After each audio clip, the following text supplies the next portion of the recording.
Hello all. Let's see the answers of phrases and clauses exercise in the Unit 1. Let us see what is a clause and what is a phrase, and how do we categorize a clause as an independent clause and a dependent clause. A clause is a group of words which has a subject and a finite verb. Let's see them in sentences. I go to market. I is subject, go is finite verb. It is a vegetable market. It is subject, is finite verb. So, in the sentence I go to market, I go can be a clause, to market is a phrase. In the sentence it is a vegetable market, it is can be a clause, a vegetable market can be a phrase. An independent clause gives complete sense on its own without depending on any other clause or phrase. Like, I am making a video lecture.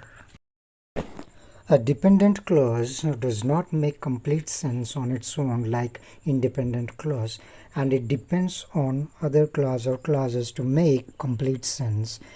As an example, while I was making a video lecture yesterday, this clause makes you wait for additional information to understand it completely.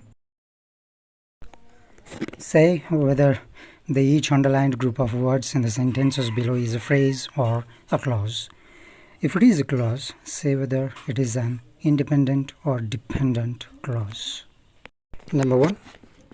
Of wood. No subject, no finite verb, so you can call it phrase. Second, he saw Nandini is a clause and it gives complete sense on its own, so independent clause. She waved to him also gives complete sense, so it is also an independent clause. Number 3.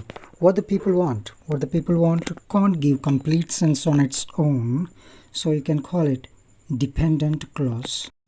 Both the parts before and after the comma in the sentence are clauses, and the first one, that my friends will succeed in their attempts, is incomplete in sense, so it is dependent clause.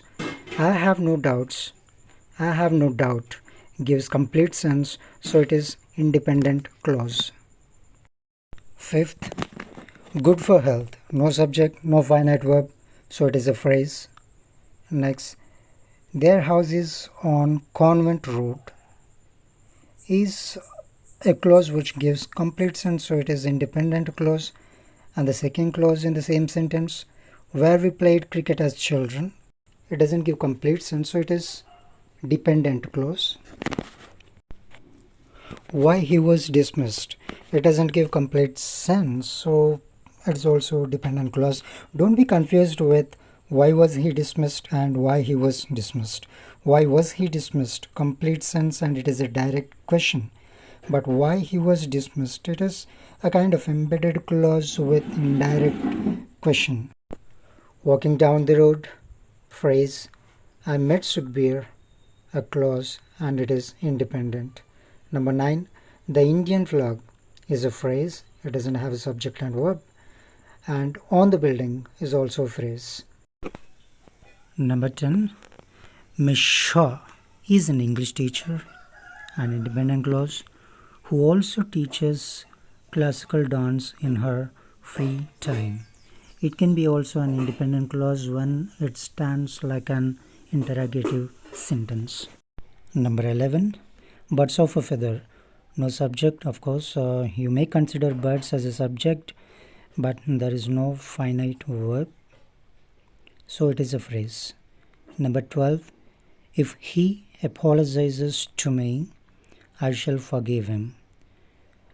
If he apologizes to me, you will be expecting for some additional information, so you can call it dependent clause. I shall forgive him. It can stand alone like a sentence, so you can call it independent clause.